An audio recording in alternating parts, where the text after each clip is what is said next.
Good, everybody? RJ Shellen here, back with another episode of Off the Top Show, Spartan Dog Edition. As you see on the screen here, I got my good brother Tony Lippett, aka Lip. What's happening, partner? You over there looking like you part of G Unit. What's going on? Hey man, get rich or die trying, man. Stop playing with you, man. I What's know the that's wizard? the goddamn truth right there. But let's hop into it, man. Lions. Hold up, bro. Lord, we got a fire. We back in Case Hall. Did you hear what I said? Oh, this is so not getting uncut. You hear what I said? I don't think you did. I'm like, we back in Case Hall, bro. We back in Wonders, so we gotta go ahead and get out for the fire drill or something. Hey, bro. No, we back. Man, I went ahead. I stayed right in the room when that was on. But anyways, Lions. Nothing really too crazy to go ahead and go over real quick. Obviously with the mandatory mini camps, all that stuff going on. I was seeing that, Sadarius Smith saying that he wants to come back. You're looking at possibly maybe DNs, and there's a couple of them that are still out in question. Hendrickson, maybe TJ Watt. Like, you got money to play with. You got things that you can give pieces to.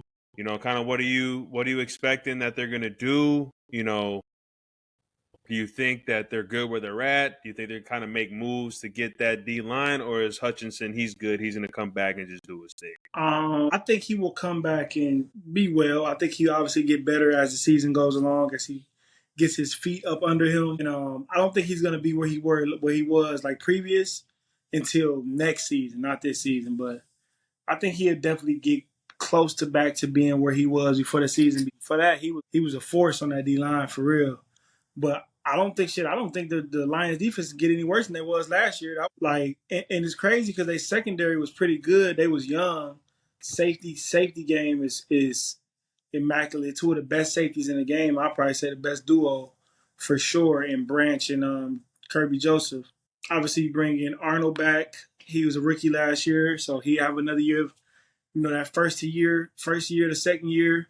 He get that experience, that exposure, so he probably gonna fall back into his Alabama ways. Did they sign somebody? They signed a corner. I think it was it DJ Reed? Yeah, from the Jets. From the Jets? Yeah, so they got him. That's gonna be good. He's a starter. He's been, I think he made the Pro Bowl like once or maybe twice. Got paid with the Jets. He's a competitor for sure. So I don't know too much of what they can do right now. I mean, you bring back Zadarius Smith, that's cool, but I mean, I don't think he's going to give you 20, 30, 20, 15, 10 sacks. That was the case, he would have been on the team by now. But right. I think they're at a good place where they are right now, offensively and defensively. They just got to continue to build on that with these new coordinators. It's a new year, so they can't just start off, pick up where they left off last year. They're going to have to create. They have an identity. So it ain't like the Detroit Lions don't have an identity no more. We have a complete identity. Now it's time to bring the reinforcements. And whichever way that's going to be manipulated, either if it's coaching or if it's, skill set or if it's talent, players, whatever it is, we're going to see the next wave of the Dan Campbell culture. Like, hey, we could be coming upon something. Dan Campbell can be creating, this little system to where he build these guys up and then they go on to be coordinators elsewhere. You had a fucking Dan Campbell tree. I mean, it's just something to think about. But I like where the Lions at right now, man. Hey, in a minute we're gonna be in training camp and then it's gonna be here, bro. So literally, what's today? Today's the 10th. People gonna be in training camp by July 10th. Somebody's gonna be in training camp. There's gonna be some team where the rookies gotta come early and they gonna be there at that time. And I don't know who's playing in the Hall of Fame game, but I think that shit is way early. I think that shit is at the end of July, honestly. You feel what I'm saying? Like and then that's an extra game, so you're gonna have to come early. So I like where the Lions are right now. We just gotta keep it going. See how this training camp and all this shit turn up. No, definitely. I mean, last year, like you look at it, I mean, 7th in points per game given with 20.1, 7th in the NFL last year. Takeaways, you were 10th with 1.4. When I see those two things, that just complements your offense because you were basically number 1 or 2 across the board last year offensively. You had the best offense in the NFL. So yeah, they're in a good place. And, that tree of who you said at the helm there, I think we're starting to go ahead and kind of see that, because to see what they've done in these past 3 years is not easy to do at all. Yeah. It's not easy to do. Yeah. But it's here, man. I feel like the football season's here, so I can't wait. I can't wait to go ahead and just see these guys get in. NFC North is going to be electric, as it has been for a long time, and I think we're kind of hitting them crazy years right now with just the talent that's around it. So can't wait to go ahead and see that get off and pop it. Detroit, Pistons had a wonderful year this year. There's a lot of big fish out. Why can't they go ahead and grab a big fish? Or maybe go ahead and create a big fish for just what they do with Cade Cunningham and the pieces around him, what they're going to be able to do possibly this coming year. I'm seeing, KD still out there. Giannis did what he had to say. There's other players besides those big guys. You really don't need a big guy, but a big guy is good. Maybe Devin Booker, maybe another piece. Kind of talk to me on just what you've kind of grasped, because you've talked to me obviously off air on some players, and there's one for sure that I know you're going to say that I'm like, man, this shit makes perfect sense for this brother to come over here. But kind of talk to me just what would be an ideal pick for this team, because obviously everyone wants to get the big time players, right? Everyone wants to go ahead and get the Giannis's, the KDs. So sometimes it don't work like that. We just saw with KD that there's already something on the table. And you told me this, I think, like 2 days ago. There's already something on the table with him and the Spurs. Mm-hmm. So it's like, you can't not say it can't happen, but kind of give me like what you thinking that this could possibly happen for the Pistons to get one of those guys that is like, shit, like this is a good move. I definitely feel like the Detroit Pistons are going to grab somebody that's going to make them offensively 15 points better on a team. They're going to bring in somebody that's going to average 25 to 23 plus points scoring. Or he's just a nice two-way guy. Now, I've seen some KD sweepstakes. I don't think Kevin Durant's going to come to Detroit. I think, like I said, I think he's going to go somewhere else. What we was talking about, I was saying that if I'm Detroit, I would go and find somebody from the Memphis Grizzlies. I will either go and get Jaren Jackson Jr. He played at Michigan State. He's familiar with, the area. And shit, he's been in Memphis this whole time. Shit, why not come play in Detroit? You feel me? You can be going back to East Lansing on your off days. You feel me? You can be doing what you do. And that might be ideal for him. Or you can get Desmond Bane. So I'm going with that team first if I'm the Pistons, because they play a tough brand of basketball, and all those guys his name is.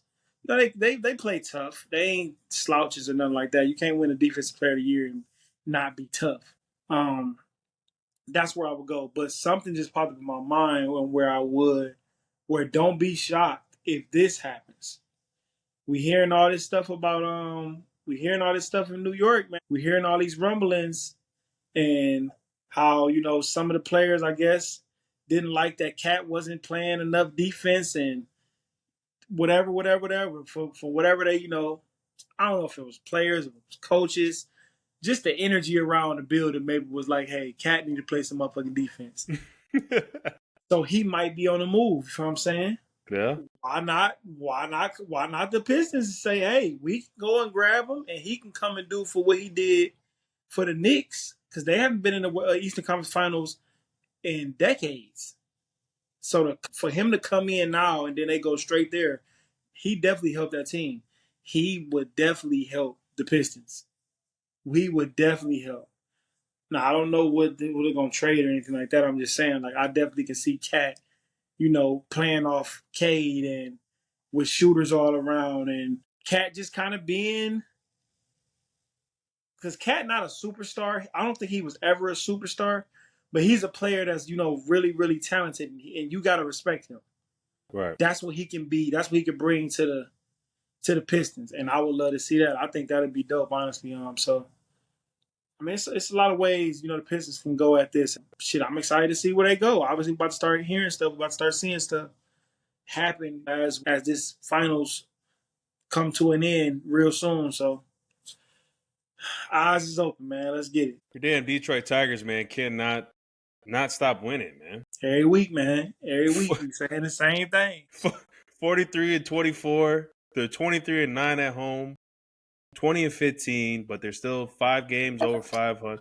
I mean, 5 games up, still away. They're winning right now, 5-1. I don't know even what else to say, man. It's on and popping in the state of Michigan right now when it comes to professional sports, especially baseball. So it's on the floor.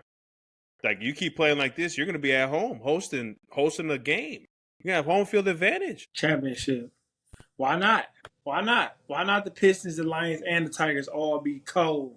I mean, cold at the same time. Has that ever happened? I don't think that's ever happened. I don't think that's ever happened. I don't know. They somewhere. I don't know where they are. They somewhere. No, it's always electric, man. I'll never forget, kind of just to go on a soap opera box on my end, where just like within a span that like the Packers were good, the Bucks were good, the Brewers were good, and it just the city was live every single just season. You're hitting that right now, and it's just a beautiful thing to see. Like, because like you just the dog days, you've seen it with your own eyes for so long since you've been alive, and now you're seeing both teams, 3 teams playing at a high level, playing competitive, dominant at their own league. It's like, bro, this is it. Like, this is what you love to see. So I'm excited for y'all, man. I'm excited to see what goes down. But a little short and brief, obviously, with the state of Michigan sports and all that. But let's go ahead and get on to the speak on it. NBA Finals, man, tied up 1-1. Pacers went ahead and lost against, obviously, the Thunder, 123-107. SGA, Jesus, 34-8-5. Got Williams, 19-5-5. Chet had 15-6-1. We told you on here that Alex Caruso was going to be the X factor of this series. He had 23-1. For your bench guy to come off and do that, to play at a high level, if he does this is over with early. Because you know those other 3 guys are now in that mode after what they did game 2. Because game 1 they went ahead and lost. Maybe they got the jitters out. You know how that shit goes. When it comes to where it's your first finals game, you're at home. You know, things might not be as in rhythm, but then you come back game 2, you was killing them the whole game.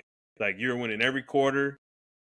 You were doing what you needed to do. Talk to me about, obviously, game 2, and then talk a little bit rolling into game 3 and game 4, what you expect, you know, from those games going. It's crazy because I'm looking at the box score stats of game 1. Yeah. OKC took 18 more shots than the Pacers took. Pacers had 24 turnovers to the OKC 6 turnovers in game 1.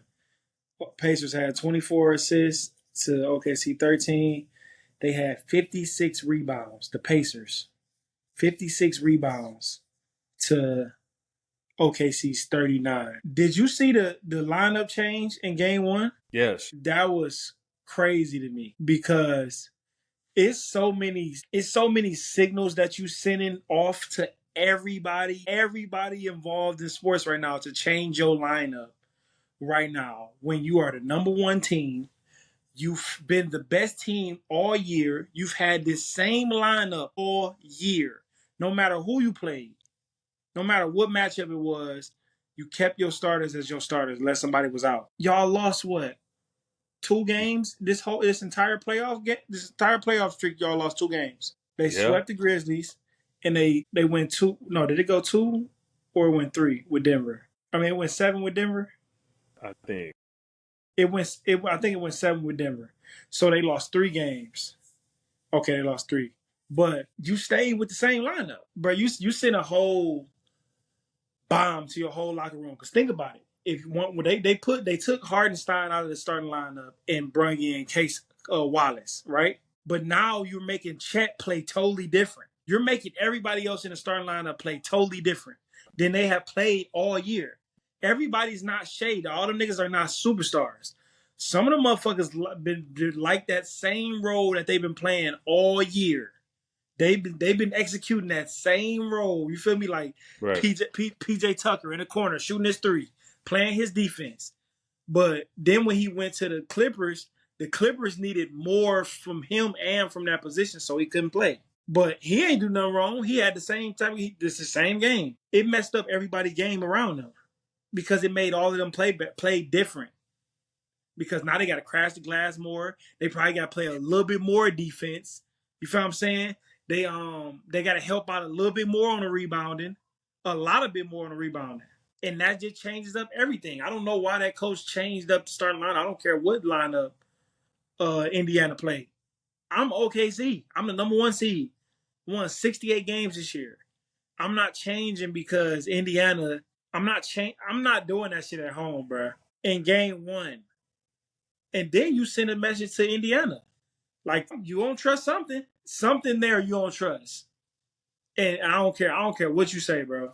I don't care what people think. Like when Bill Belichick set down Malcolm Butler in the Super Bowl, insane, fucking insane, bro. You can't do that, bro. Cause it throw off everybody else. He been the one that's been stepping up, making the plays, guarding number 1 receivers. When they rolling coverage to the other side, he been over here in zero handling his business.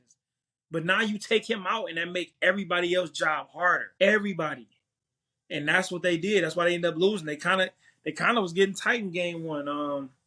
Obviously they fucking lost. They got outscored in the second half by, what was that, 13 points at home, and ended up losing the game. You know, obviously Halliburton hit the shot, right? Didn't he hit that shot? Yeah, he hit the game winner. But it went to overtime and they ended up winning. So I never really want to judge game 1 because it's just game 1. Obviously going to be some fireworks, people trying to figure out how we going to play against each other. But I didn't expect Indiana to steal game 1 at all. I didn't expect that. But they did, so that's great. Move on to game 2. You want to jump in up something about game 1, whatever?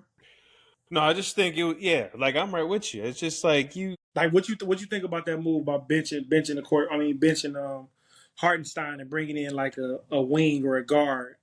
I guess to help defend Indiana's fast pace. Whatever. What do you think about that move? I don't have to say anything because you've already spoke it. That's why you're on the show, and that's why we do what we're doing. It's just, why would you change what you got going on that got you in this position? There should be no reason, rhyme or wrong, that you guys should not be 2 up right now, and that you guys are literally going to Indiana to go ahead and win both games. This team is not better than you guys. So for you to go ahead and do that move of not staying consistent of who you are, and I'm just repeating what you said. It's plain and simple. Like you're giving them hope, right? Like that's just like if we were to go ahead, we're playing at Michigan State, and we go ahead and all of a sudden we don't start Jack Conklin. We sit him down. Like you don't think that Connor Cook's going to be a little bit different now on his backside, throwing balls, dig routes a little bit more sooner, being a little bit more worried. Like that's just another analogy, just on top of what you said with the Butler situation, because that's just what it was. Like, now you throwing everybody off. Coach is calling plays that he normally don't call. SGA out here, he was consistent still, though. He still dropped 38. Don't get me wrong. But he might be feeling a little bit different now. It's like, oh, shit. Like, he may be feeling more pressure to score more. Even how he played, like he's used to that pick and roll. Yeah. He's used to that. He's used to Hartenstein doing all the dirty work, getting the offensive rebound, being able to just pick and roll, pop it down to him, a little box pass, and him do that little left hand floater all around the basket. That shit is gone when he out now. Right. Now that's gone. Now what you've been seeing all season, now you got to kick it out to a wing wing guy. That ain't been it. You've been doing pick and roll with Hartenstein and Chet. You used to playing with 2 big men. Now it just changes up everything. Like, yeah, Shea might be able to adjust to that shit because he's going to drop his 30 regardless. But guys like Lou Dort, guys like, even the one that came in, Wallace, he ended up starting the game. Like, that's a new role for him. How you think he going to play, like, in the finals of game 1? Like, you just make an adjustment like that. How the fuck you think he going to play? Like, you feel me? Like, he been on the bench all year for a reason. I know that y'all like what he doing, but he's been on the bench all year. So it's like, yeah, but game 2, though. So game 2, obviously the Thunder won that game. They came out and handled business. They just the better team, bro. They the better team, and it really ain't nothing Indiana can do about it unless they do something about it. So I honestly can see, first off, they bench went crazy. That Wiggins kid, Wiggins can shoot. He can shoot. They got a bunch of young talent. Like these guys is young, and like I said, like it ain't like they gonna be outplaying no contracts because they ain't starting nowhere. Ain't none of these guys gonna go nowhere and start. And then Caruso can't even start on this team. He all NBA defender. He's been an all NBA defender the last few years, Then you got Jalen Williams as an All NBA defender this year. Then you got Lou Dort, another All NBA defender this year. Then you got Shea, and then you got Chet, bro. Bro. Hey, bro. Thunder might go back to back. I ain't playing. Because I ain't know that Lakers shit no more. Fuck them. I ain't talking about them no more. Until they make the finals, I ain't talking about their ass no more. I know this what Brian is just doing what he doing. I ain't talking about that shit no more. It's whatever. But these Thunder team, that confidence they gonna get from winning that championship is hard to go back to back. It is. But this seemed like the team that'll do it. This seemed like the team because they young. They still getting better. Bro. So it's so much room for them to grow. But they play tomorrow. Good game too. Indiana gotta play faster. They gotta show up. Halliburton can't be having 3-4 points going into the fourth quarter. He can't have 2 games where he's barely scoring 30 points total for both of those games. He can score 14 points in the first game, I think, and like 17 or 18 in the second game. That's 31, 32 points. No. This is the final. This is the championship. This is the championship. We need champions. We need you to nigga lay it on the line. Like y'all think y'all got games. Y'all ain't got no fucking games. Y'all, it's 1-1. You ain't got time like you think you got time. Like, bro, lay that shit on the line, bro. Like, you should be fucking exhausted after the game, bro. I need to see you exhausted. If you're not exhausted after a finals game in the NBA, or if you're not exhausted after the Super Bowl or the fucking PGA golf tournament tour, if you're not tired, man, you doing the wrong shit. You can take your ass home, bro. Go home. They need to be boiling, like IV bag, everything after the game, because they done left it all online. And they got to rejuvenate and do it again. You can't be leaving gas in the tank, bro.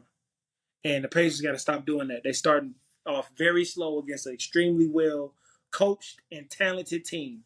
And you can't do that. It's not going to work in the West. You might get Boston and you might get Cleveland like that. And you might get a couple teams like that. But that shit not working against the West. So Indiana going to be live in game 3. But players got to play. I don't care how loud the crowd is. Players got to play. We're going to see how that turn out. No, we definitely are. And it's just a prime example of, and I've been saying just this on the show, is he has players that are around him that help him with his game. And that's a prime example.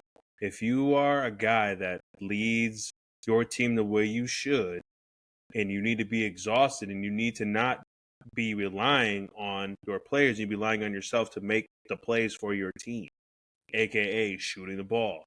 Yeah, okay, passing, things like that. That is really, it's cool and it's a good stat, but like that's just not today's game. You need to score the basketball consistently over 20 points. Like it ain't where you can just have 14 and you get it on the back end of a fourth quarter when you've been getting shut out the whole game. Like that's not it, bro. That's what just great players don't do.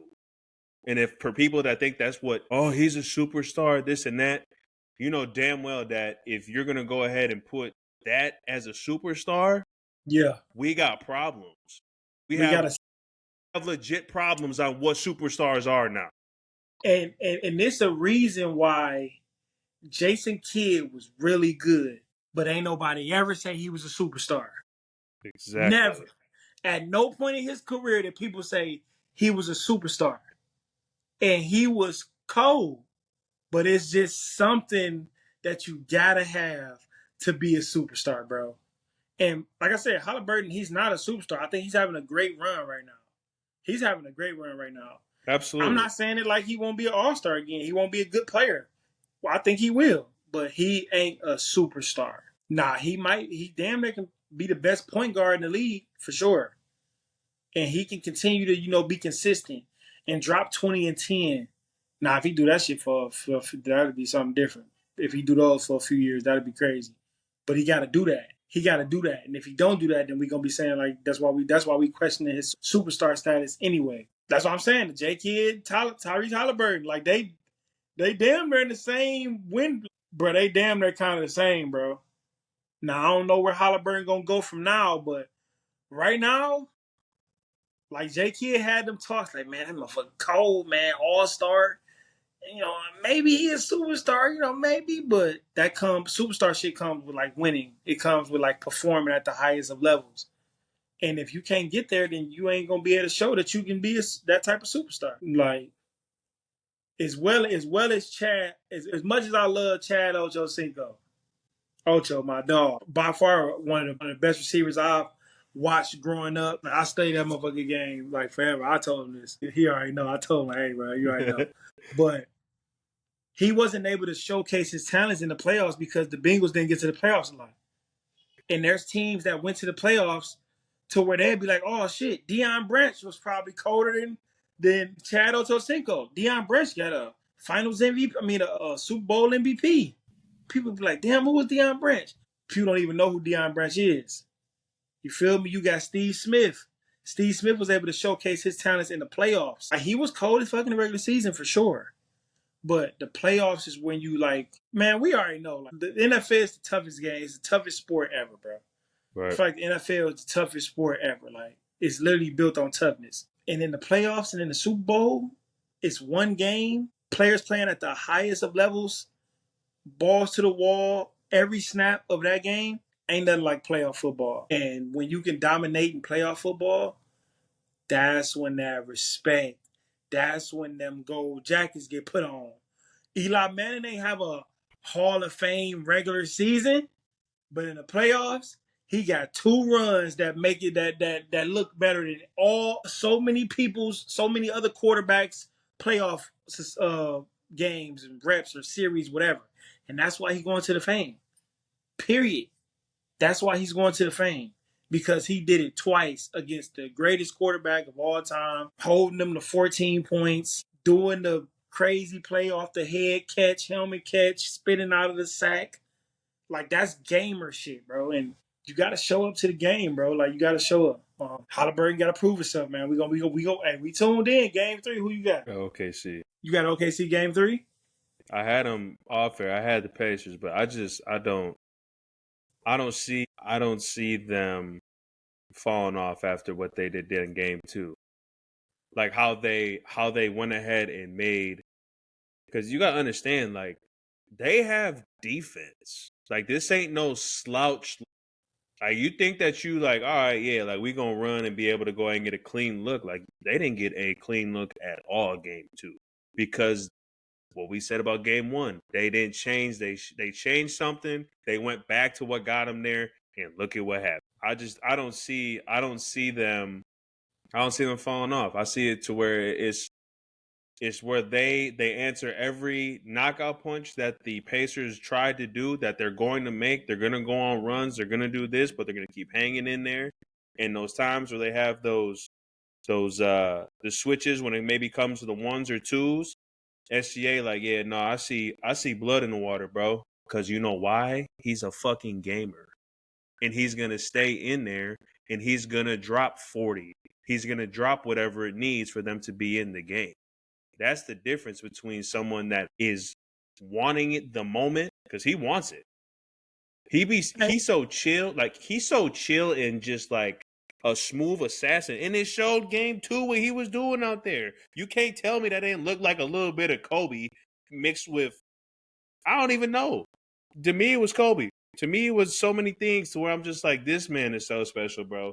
We are putting the light on the wrong people right now. It all needs to be focused on what this man SGA is doing, because he is next level.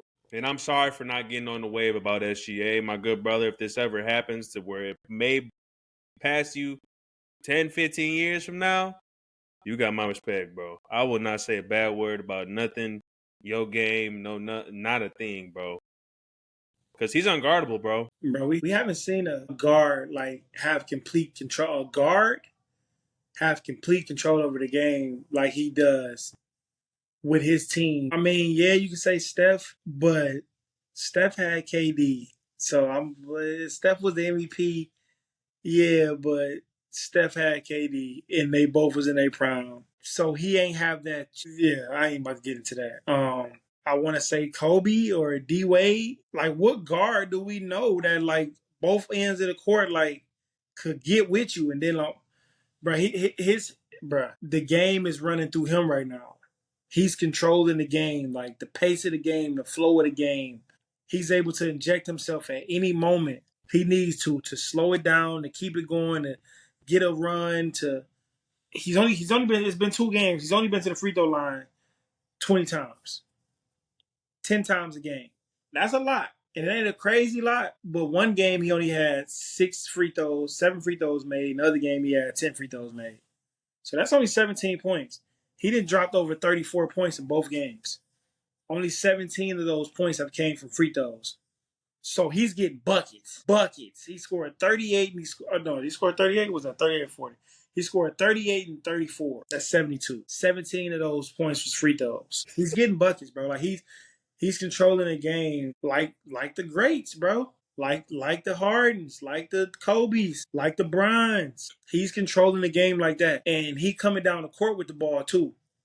He ain't off the ball. He ain't trying to hide to when it's 5 seconds left on the clock. He can just get the ball and make a quick move against no double teams. He's coming down like the whole defense is being set on him. You feel me? Everything is being set towards him. He ain't the receiver. Like, he ain't tight end. He the quarterback. All the defense is being set to stop him. And he's still out there getting chicken with mozzarella. Watch out for that back-to-back. Breaking news. I don't see Thunder is about to win 4 straight. Thunder will not lose another game to the Pacers. Holy shit. It's over with. They will not win another game. Because didn't they lose 2 games? No, they lost 1 game in New York, right? No, they had lost a game in Indiana versus New York. I think they lost game 3. Yep. So they lost games in New York. I mean, in Indiana. OKC about to come around and let motherfuckers know, like, yeah, we won 68 games for a reason. And I'm excited to see how that shit go, man. So I don't see OKC lose another game. It would be 4-1. They're about to win 4 games in a row, and they will be 25 NBA champions. Shea will have a clean sweep. First team All-NBA, MVP of the regular season, the Magic Johnson Award for Eastern Conference Player of the Year, Eastern Conference Player of the Playoffs. Got that. Scoring champ, got that as well, and gonna have the Finals MVP. Come on, bro. As a guard, Shea's super tough. Yeah, Thunder gonna win 4 in a row. That's all I got. That's it. This series though, but it's gonna be cool watching because the Indiana game gonna be live. But Thunder gonna take their heart in the second half, and it's gonna be over. That boy's special, man. I don't know what else to say. I mean, we've literally watched this year. Out of the 18 games that he's played in this playoffs, this man has averaged 35 and 6. That's great, bro. And I ain't even talking about what he's doing on defense. He getting steals. He playing defense. Ain't nobody just eating on him. Unreal. And he's playing at least 36 minutes. So he's being efficient. On top of that, I'll tell you this: he's going to win a lot of MVPs, bro. That's all I'm gonna say. And they gonna get this championship, and they just gonna keep rolling. They gonna get the right pieces. They already got the right pieces. We're gonna see on Wednesday. We're about to see another masterpiece from him. We're just gonna see them just be way too much for the Pacers, like way too much, like too much to a point where it's like, all right, man, like. We know y'all good. We know y'all number 1 for a reason. We'll go ahead and tune into that. We shall see when that ball tips off on Wednesday. But kind of going off, with the finals. But again, this offseason is going to be huge. We've been harping on that. I guess this is kind of like a 2-for-1 question. Obviously, there's a lot of we've already talked about earlier with the Pistons. We're saying KD, Giannis, potential other people, Porzingis, Drew Holiday. There's just a lot of guys out there right now that are trying to find a home possibly for their next, I guess, 3rd or 4th or 5th team or 5th time or whatever team being an NBA. You get what I'm trying to say. Is there going to be a super team when this happens, when it comes to one of these big-time fish going to another organization? Do we think that we're going to get another super team like we did in 2013 when it was 2014 with the Miami Heat? 2017 with the 2017 was the 18 with OKC, obviously KD. Like, are we getting like that, or is it more of just like there's only 2 guys, or there's 1 guy? Because we're kind of not even in like that era really. I mean, we haven't break it down to where you can say like it's like, all right, we got legitimate. Like this is a super team. Like we don't really got that right now. Because the super teams that we're used to It's kind of dying down. I think it is dying down. I would definitely say that era is dying down, but I would definitely say the era of like just there's a new prototypical player like being I won't say created, I would say pushed to the front right now, and that's like wing players, like guys like Kaminga, guys like Scotty Barnes, guys like Trey Murphy, guys like shit. It's just a bunch of slashers. You feel me? Just a bunch of slasher type guys that can play all the Mine Thompsons, Austin Thompson. Those guys that can slash and shoot and play defense and just big guys that's just full of athleticism. That position is being kind of pushed to the front. Remember they had the stretch four. Yep. You feel me? They had big guards, the scoring guards. You know, obviously the big centers. That's what started the game. Like that was basketball 101. Tall guys give them the ball, shoot. Then they start saying, "Oh shit, you got little guys can shoot shots and we can get rebounds." But it started with jumping it down to the big guy. Then it was the point guard, obviously. Then it's the shooting guard. Then you probably got the power forward because you know the big. But now the three, four slasher type guys being pushed to the front. There's a lot of those guys around the league now. Like the league is getting deep with like better players. You feel what I'm saying? Like I'm not gonna say they better than before. Well, I'm definitely gonna say they better than before. They are better than before for sure. Like the league is just getting deeper. You feel me? Like it's like teams that can really play with like 9 guys now. You feel me? Like nine legitimate guys. You got guys coming off the bench that's making $20 million a year. Like that's the depth of the NBA now. So the NBA is getting deeper, which is kind of causing they don't need to have these super teams because you can build a more complete team, a team that really fits together than just throwing money at 3 guys and just saying, hey, they're going to figure it out. Because as we've been seeing the shit, they don't figure it out. You just throw 3 guys that you think are going to be good on the court together, but you got to understand, like, shit happens off the court too. Like, They got to be able to gel. They got to be able to kick it. They got to be able to talk things through, talk about things. They got to be able to communicate for real in all ways. And, you know, them basketball players, them motherfuckers divas, like, them the biggest divas. Y'all want to talk about wide receivers. Man, go talk to them basketball players. Them motherfuckers been secluded their whole life. That's a whole nother story, though. But like I said, the super team era, I think is kind of passing by, and it's just becoming a team that really fits together because everybody getting money now. So it ain't really about the money shit. Now it's just like, bro, what makes sense? Does this make sense? We don't need to just force these guys together because it won't make sense. And all it's going to do is bring turmoil to our organization, and we'll be trading them niggas off in a minute, and we'll be creating a new again. So it's just like, if I'm somebody, I wouldn't do that super team thing. I would just build internally and get the pieces that I need to get instead of just trying to go out and get the big fish. Unless the big fish can bring in the big billions, you know, that being that. But I think we are at a transitional point in the world right now as well as basketball. So tune in to it. We go see. No, I'm with you on that. I think it's more like that's kind of like the narrative now. Like in off the court, and I feel for all the sports, like what's going on outside definitely plays a part in it. Because you're seeing that like there's so much athleticism at each position. Like 1 through 5, all of them can go ahead and drop a 50 ball, but like a crazy 50 ball. Like not like where they're just getting in, shooting shots, like can get dunked on, they can go ahead and create their own shot, and they can go ahead and just be an all around good basketball player, great athlete. I mean, we're seeing guards that are over 6'7". Like the average, like you're seeing these younger kids coming in, younger guys, like they're 6'8", bro. Like 6'8" at the 1, or just over 6'6" at the 1. I don't know. I like the way it's headed. I think it's in a good direction because that just keeps it to where now you don't have to get, and that's maybe where they're trying to get away from. Like you're not trying to get those guys where you got to go ahead and make it work, like you said. So, which big fish though that you think is going to be the one that's going to shock the NBA? I mean, we already talked about KD going to the Spurs, which I think would be immaculate. That would be fire. That would be good for the West. What big fish? I'm gonna go. AD to Chicago. I'm gonna go Anthony Davis to Chicago. He didn't want to be traded to Dallas.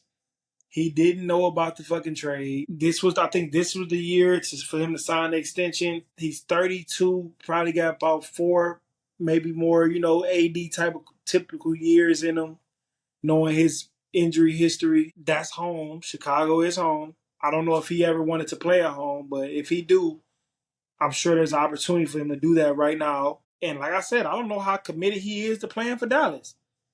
I don't know. I know they be like, oh, what's state taxes? There's no state taxes, man. He making $70 a year, bro. Like, he making $70 a year. Like, yeah, he'd get more bang for his buck out in Dallas for sure. 70 is 70. This motherfucker out here that can live off $5 million and create what they need to create and live off of that. And he got 70. He's just making that in 1 year. But I think he is going to be one of those guys that want to take his career in his own hands now, because he just got forced out of LA. He just woke up one morning and they just kicked his ass to the curb. Like, nigga, he had literally leave. Like, damn. I was just in this motherfucker eating yogurt yesterday, talking to the trainers. And them niggas trained me today. See, that's the human part that people don't really understand. Like, damn, niggas, bruh. That's crazy. But I think he gonna take his career in his own hands and potentially start to, entertain, the idea of going to other teams, especially if somebody want to meet him there. Who knows? Kyrie might want to meet him there, or somebody might want to go to Chicago. It's the East. It's Chicago. Easier way to make the playoffs. That's just how I look at it. But I got AD going to Chicago. That's another superstar move for me. That probably shocks some people. That's a good one for sure, because that makes perfect sense. We shall see, though. You don't know with this business, man. Everything, like you said, eating yogurt with the trainers kicking it. Next thing you know, you're out, curb, chilling. No idea where you're going. And then you see where you're going. You're like, wow, this is crazy. Crazy, crazy. Well, let's move on over to the NFL. Obviously, crazy news when it comes to guys being signed, guys being released. Jair Alexander for the Green Bay Packers have been released straight up. To my eyes, obviously, he has dealt with some injuries, but everyone does. Still Jair Alexander. Where do you think he's going to go ahead and land? Jair Alexander, I feel like he would go, obviously, to a playoff team. I would think the playoff team is going to give him the most money, potentially. I seen a list. It had Dallas on there. It had the 49ers, I think. It had the Ravens, the Bills. It had a few other teams. If I'm him, obviously, if I'm him, I'm definitely going to, try to find my way to the Ravens.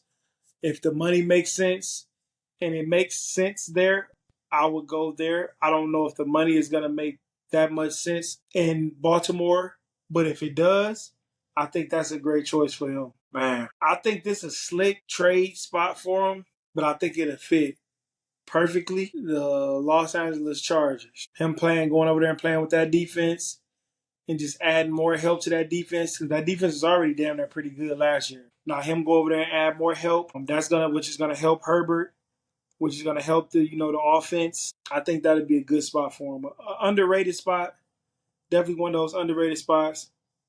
But I can see him going there. If he wants some money, and his team is probably gonna offer him some money, the Cardinals, they got money to spend.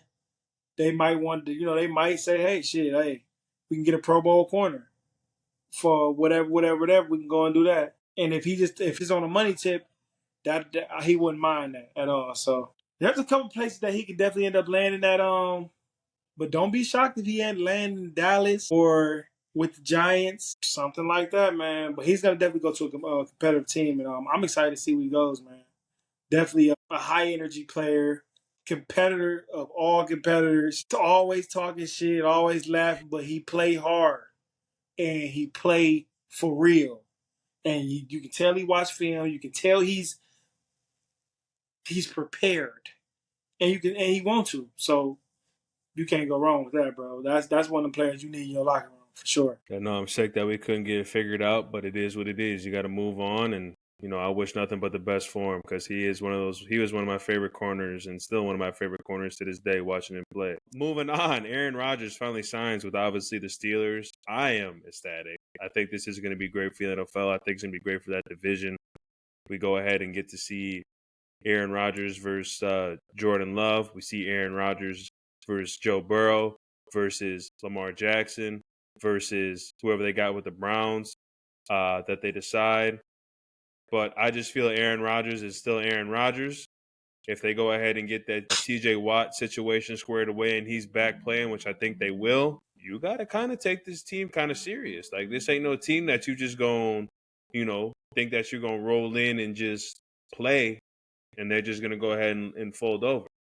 Aaron Rodgers was still top 10 in a lot of areas when it came to numbers. He's still Aaron Rodgers. I'll say this till the day that my time is up. He still can make play. He still can make the right reads. He knows the game. He's been around the game for way too long. Like, way too long for him not to know everything. Kind of talks to me what this does for the Steelers. It gives them a quarterback. It gives them some fucking, like, when he's your quarterback, bro, you a little happy. Like, you feeling good now. You know what I'm saying? Like, it don't matter. Like, it don't matter at no point in the game when he's trotting out there on offense. When we on defense, we on the bench and we looking up, we seeing our offense go out there, and we seeing 8 go out there. We feeling good, bro. You feel me? Like, we may not. It may not. You got to tell people, like, you got to let people know, like, that is very critical. You be like, yeah, bro, because you bet in that position, like you played at that level, and when you see a quarterback go out there specifically, and you don't go out there and be like, what you just said, you're like, man, you might as well just grab my helmet, bro, in like 10 minutes, bro, because we going right back out there. Like, bro, like, I gotta be able to know, like it's the reason why Brian don't be playing heavy fucking defense at like now. You know why? Because these motherfuckers don't be giving it up on offense like they need to do. So I'm not about to be doing this extra shit on defense.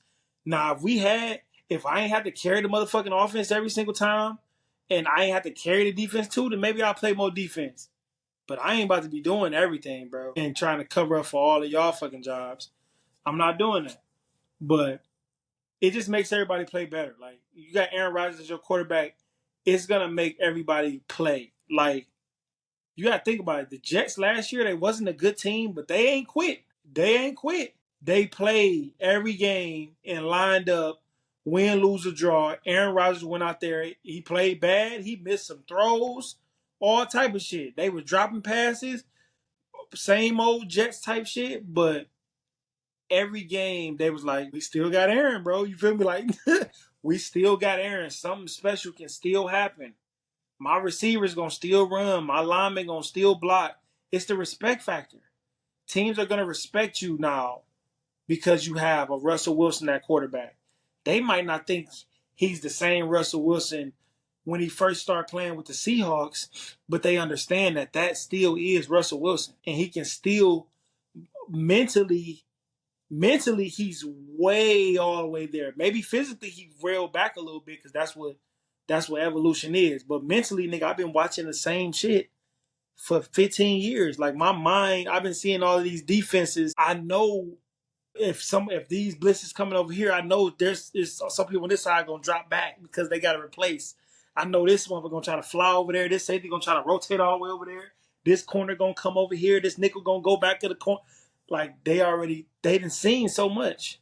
And that's the respect that teams are going to give you when you looking up and Aaron Rodgers is running out there as the quarterback for the Pittsburgh Steelers. They gonna tighten their chin. They gonna pay attention. It ain't gonna be like you playing Mason Rudolph. The nigga playing Mason Rudolph, they be like, bro, we just gonna play our technique and play the game. He ain't gonna beat us. He can't do it. Mason Rudolph can't beat nobody. He ain't did it. So why am I gonna be preparing for him? Aaron Rodgers, that's a Super Bowl MVP, back-to-back MVP. Yeah, you're going to have to prepare. It's a good move for Pittsburgh. Tough division. Very, very tough division. And I think they're gonna be, Mike Tomlin. Sheesh. I don't know how that offense is gonna be, but I know the defense is gonna be there. So we'll see how that shit turn out. But I think it's a good move for them. They got somebody believe in when they looking on the bench and they watching the Jumbotron and he come. They got somebody they can be all right, cool. We can breathe. We can relax. Even if he throw a pick, we still can relax. We all right. He can make it throw another pick. We all right. He can throw 3 picks and we still might be like, man, we all right. That's Aaron Rodgers. Mason Rudolph can throw 1 pick and it's like, oh shit, this shit over. It's over, bro. We done. And they mind already at 9:00 at night. It's 2:30. They just leaving out of halftime of the game. They mind already at 9:00 at night, bro. This game over with. He ain't got it. He ain't gonna come back from that. So just something to think about. I text you, I'm like, man, I might buy a jersey. What, a A-Rod in a black Pittsburgh Steeler is crispy. We gonna see, man. Pittsburgh gonna be turned. They gonna be turned. I'm looking right now at flights for that Packer Steelers. I take a red eye down there, get cussed out again. Have to go ahead and have to whoop somebody's ass, man. That'd be a good one. But we'll see though. Before we go though, Coco Gauff winning the French Open.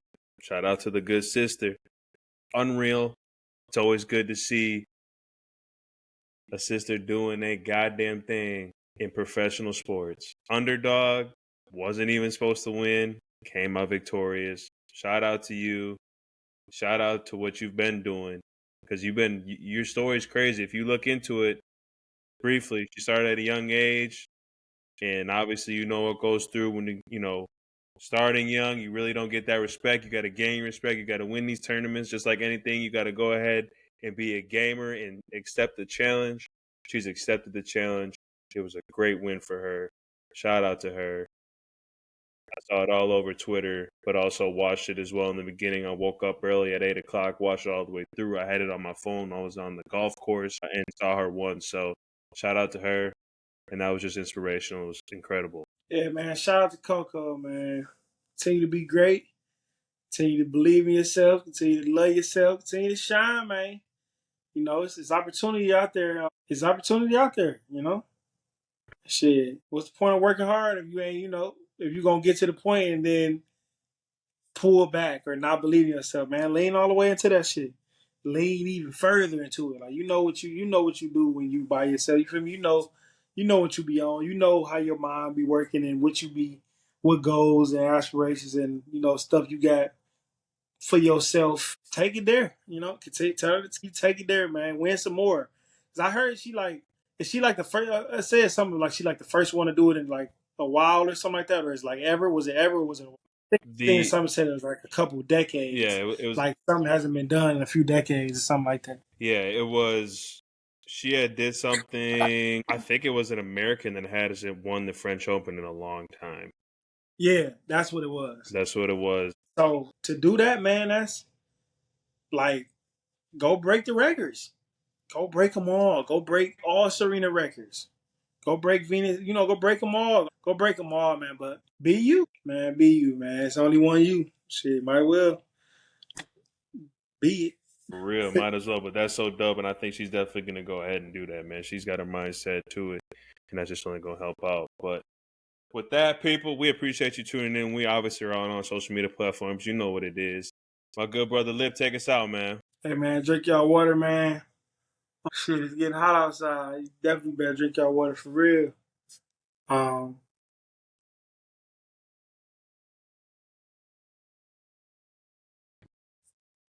Y'all be easy, man.